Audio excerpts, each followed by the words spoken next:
والفجر وليال عشر والشفع والوتر والليل إذا يسر هل في ذلك قسم لذي حجر والفجر وليال عشر والشفع والوتر والليل إذا يسر هل في ذلك قسم لذي حجر ألم تر كيف فعل ربك بعاد ألم تر كيف فعل ربك بعاد إرم ذات العماد التي لم يخلق مثلها في البلاد وثمود الذين جابوا الصخر بالواد وفرعون ذي الأوتاد الذين طغوا في البلاد فأكثروا فيها الفساد فصب عليهم ربك سوط عذاب إن ربك لبالمرصاد فأما الإنسان إذا ما ابتلاه ربه فأكرمه ونعمه فيقول ربي أكرمن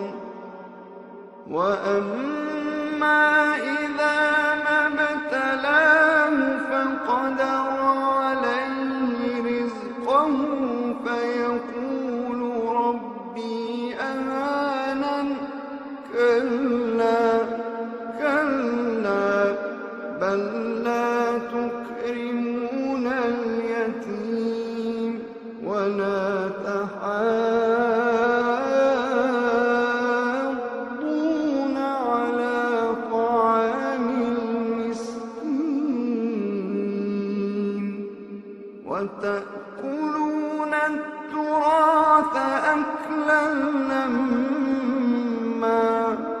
وتحبون المال حبا جما كلا إذا دكت الأرض دكا دكا كلا إذا دكت الأرض دكا دكا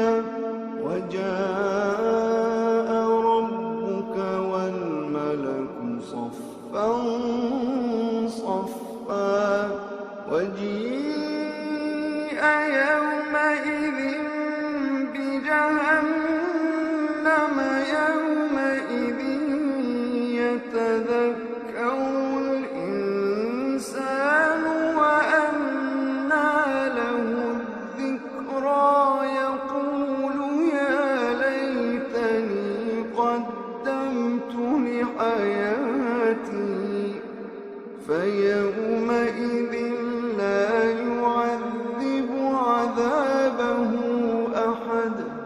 ولا يوثق وثاقه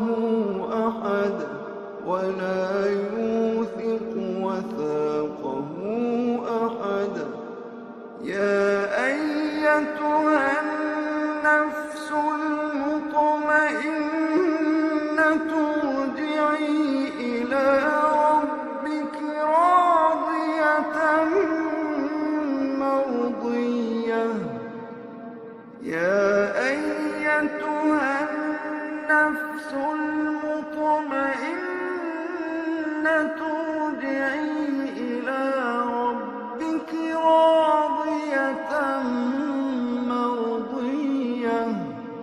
يا أيتها النفس